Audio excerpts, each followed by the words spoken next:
نعت ینعت کا معنی صفت بیان کرنا، تو نعت آتا ہے اس صفت میں جو صفت محمود کو جب بیان کیا جاتا ہے نا، صفت محمودہ، تو اس کے لیے نعت کا لفظ، یعنی آپ صلی اللہ علیہ وسلم گویا اس کی تعریف کر رہے ہیں کرسف کی، اس لیے کہ وہ طہارت کا ذریعہ ہے، گندگی کو کپڑوں پہ لگنے سے روکنے کا ذریعہ ہے۔ تو آپ نے فرمایا یہ استعمال کیا کرو، فَإِنَّهُ يُذْهِبُ الدَّمَ، اس لیے کہ یہ خون کو ختم کر دے گا، تو پھر جب ختم کر دے تو پھر غسل کرو، نماز پڑھو۔ قالت هو اکثر من ذلك، یا رسول اللہ اس سے بھی زیادہ ہے، یعنی اس سے رکتا نہیں ہے۔ قال فتل جمی، لجام لگام کو کہتے ہیں نا، یہ غیر عربی لفظ ہے جو عربی میں آیا ہے، کہا جاتا ہے واللہ عالم، یہ بھی ہو سکتا ہے کہ عربی لفظ ہو جو عجمی میں آ گیا ہو، رپورٹ ہے یہ کیا فتلجمی، جی فتلجمی ہی ہے، فتلجمی، تو لگام بھی باندھی جاتی ہے نا، تو یہاں بھی مراد یہ ہے کہ کپڑے کو باندھ لو، وہ خواتین باندھتی تھیں مخصوص طریقے سے تاکہ کوئی ازار وغیرہ باندھ کے نا وہ رک جاتا تھا اندر کپڑا۔ قالت هو اکثر من ذلك، انہوں نے فرمایا اس سے بھی زیادہ خون آتا ہے۔ قال فاتخذي ثوبا، فرمایا مستقل ایک کپڑا اس کے لیے ٹھہرا لو۔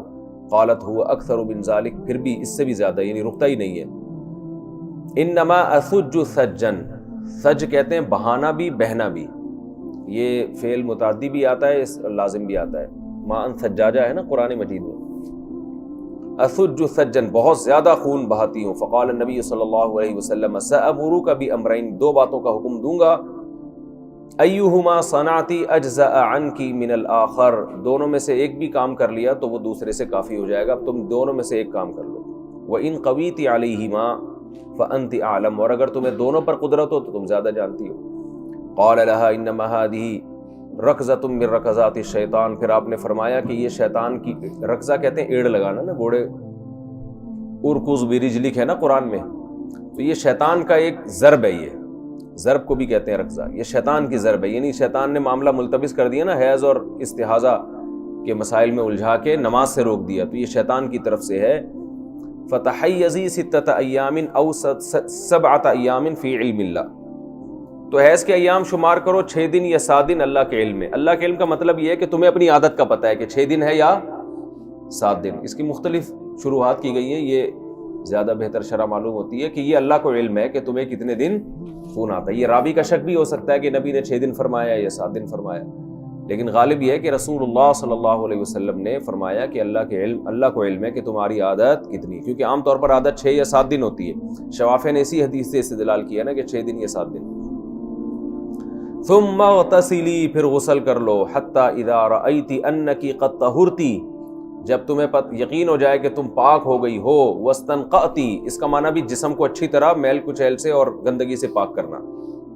فصلی 23 لیلۃ، پاک ہو گئی ہو کا مطلب پاک تو نہیں، ظاہر ہے بلیڈنگ تو ہو رہی ہے، یعنی جب یہ گمان ہو جائے کہ حیض کے ایام گزر گئے ہیں، دیکھو وہی ہے نا، ایام عادت کی طرف لوٹایا جا رہا ہے، جب یقین ہو جائے بھی حیض کے ایام گزر گئے ہیں، فصلی 23 لیلۃ، تو پھر 23 راتیں، او 24 لیلۃ، یا 24 راتیں نماز پڑھو، یعنی 6 دن حیض کے اگر ہوں گے تو 24، اگر 7 دن ہے تو 23۔ اچھا، وصومی، اور اسی طرح روزہ بھی رکھو، فإن ذالک یجزئک، یہ تمہیں کافی ہو جائے گا، وکذالک فافعلی کل شہر، ہر مہینے یہ کیا کرو، کما تحیض النساء، جیسے کہ عورتوں کو حیض آتا ہے، وکما یطہرن، اور جیسے کہ عورتیں پاک ہوتی ہیں، یعنی جو ایام عادت کی طرف لوٹا کے پھر وہی کرو جو سب عورتیں کر رہی ہیں، ٹھیک ہے نا، فرق کیا ہوگا کہ ہر نماز کے لیے وضو کرنا پڑے گا۔ وکما یطہرن میقات حیضہن وطہرہن، اور جیسے کہ وہ پاک ہوتی ہیں اپنے حیض اور طہر کے اوقات میں، جو ان کے اوقات ہوتے ہیں تو اسی طرح جو 24 ہوتے ہیں اور کبھی 26 ہوتے ہیں، کبھی 24 نہیں، کبھی 23 ہوتے ہیں اور کبھی 24 ہوتے ہیں، ٹھیک ہے نا، جو طہر کے ایام۔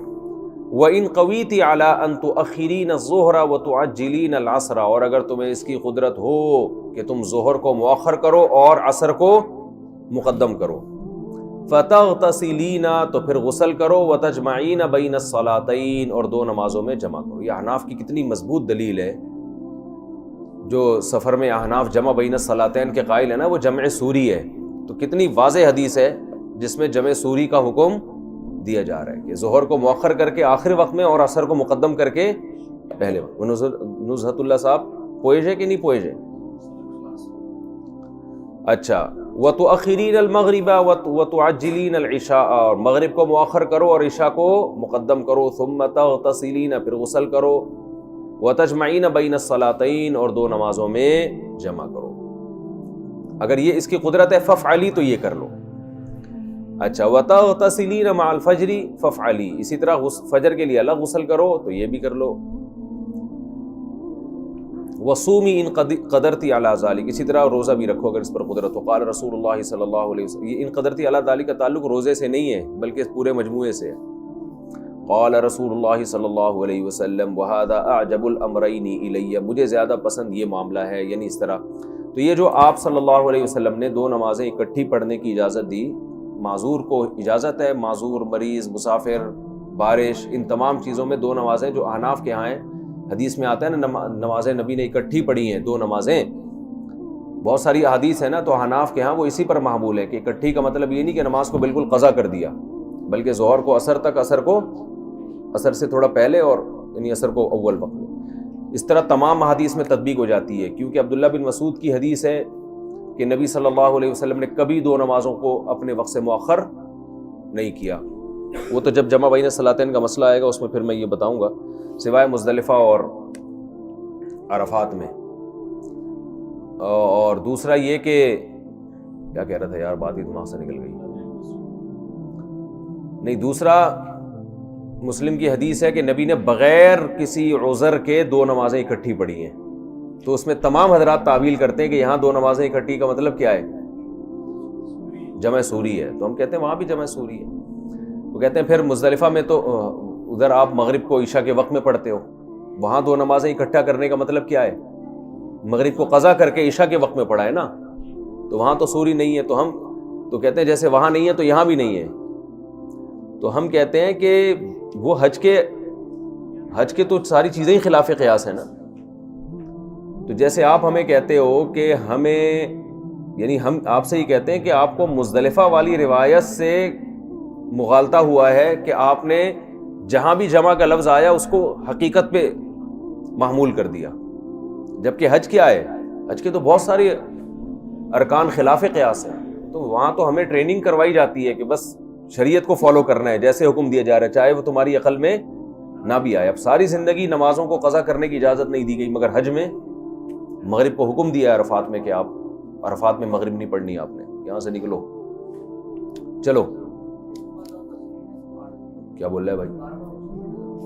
ہاں، یہ جو ہر غسل کا حکم ہے نا، یہ جمہور علماء کے نزدیک استحبابی حکم ہے. امام طحاوی رحمہ اللہ نے اس کو محمول کیا اس پر تبرید پر، کہ ٹھنڈک حاصل ہوگی، اس سے خون رکے گا.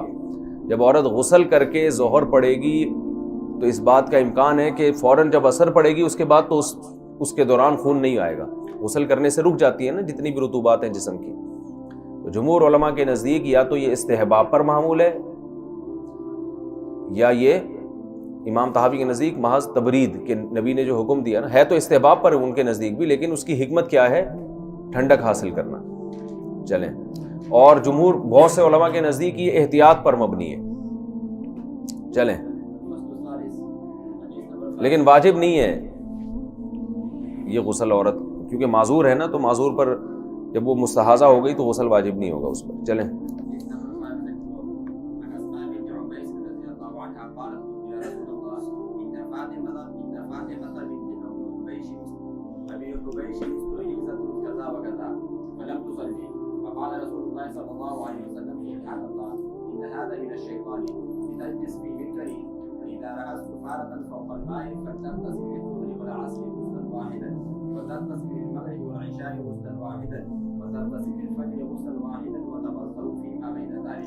جی، حضرت اسماء بنت عمیس فرماتی ہیں کہ رسول اللہ صلی اللہ علیہ وسلم سے میں نے عرض کیا کہ فاطمہ بنت ابی حبیش کو فلاں فلاں وقت سے خون آ رہا ہے، وہ نماز نہیں پڑھ رہی. آپ نے فرمایا سبحان اللہ، یعنی تعجب سے فرمایا کہ یہ کیسی بات ہے بھائی، نماز کیسے چھوڑ دی انہوں نے. ان ھذا من الشیطان، یہ تو شیطان کی طرف سے. لتجلس فی مرکنی، ان کو چاہیے کہ کسی پانی کے بڑے برتن میں بیٹھیں. فاذا رأت صفارة فوق الماء، جب پانی کے اوپر زردی دیکھیں، یہ سورج سے کنایا ہے کنایا تو نہیں ہے، صراحت ہے، یعنی پانی کے اوپر سورج کی شعاعیں دیکھیں کہ زرد ہو گئی ہیں، یعنی عصر کا وقت داخل ہو گیا ہے۔ فَلْتَغْتَسِلْ لِلظُّهْرِ وَالْعَصْرِ غُسْلًا وَاحِدًا، تو ظہر اور عصر کے لیے ایک غسل کریں، یعنی پانی میں جب سورج میں تغیر آنا شروع ہو جائے نا تو ظہر کا وقت ختم ہو رہا ہوتا ہے اور عصر کا وقت شروع ہو رہا ہوتا ہے، تو یہاں اختتام میں ظہر مراد ہے، ابھی عصر شروع نہیں، یعنی اختتام میں ظہر احناف کے مذہب پر، باقی دوسرے حضرات بغیر تعویل کے لیتے ہیں۔ تو اس وقت غسل کرے ظہر اور عصر کے لیے، اور پھر مغرب اور عشاء کے لیے ایک الگ غسل کرے، یعنی جب مغرب کا وقت ختم ہونے لگے تو اس وقت غسل کر کے مغرب پڑھے اور فوراً عشاء پڑھ لے، تو یہی وہی استحبابی غسل ہے۔ وَتَوَضَّأُ فِي مَا بَيْنَ ذَلِكَ، اور ان دونوں کے درمیان، ایسا فجر کے لیے بھی غسل کرے اور باقی درمیان میں وضو کرے۔ تو وضو تو واجب ہے، لیکن یہ غسل کیا ہے؟ یہ مستحب ہے۔ اس میں امام حنیفہ کی بھی دلیل ہے کہ عصر کا وقت جب شروع ہوتا ہے جب سورج میں تغیر، امام صاحب کا جو مشہور قول ہے نا مثل ثانی پر ہے نا کہ عصر کا وقت شروع کب ہوتا ہے؟ جب مثل ثانی ہو، تو امام ابو حنیفہ کی مشہور قول کی بھی دلیل ہے اس میں کہ عصر کا وقت تغیر شمس کے وقت، لیکن اتنا زیادہ اسفرار کہ سورج تقریباً ایک نیزے کے قریب ہو جائے تو یہ ناجائز ہے، سمجھتے ہو؟ یہ دوسری حدیث سے ثابت ہے۔ چلیں بھائی،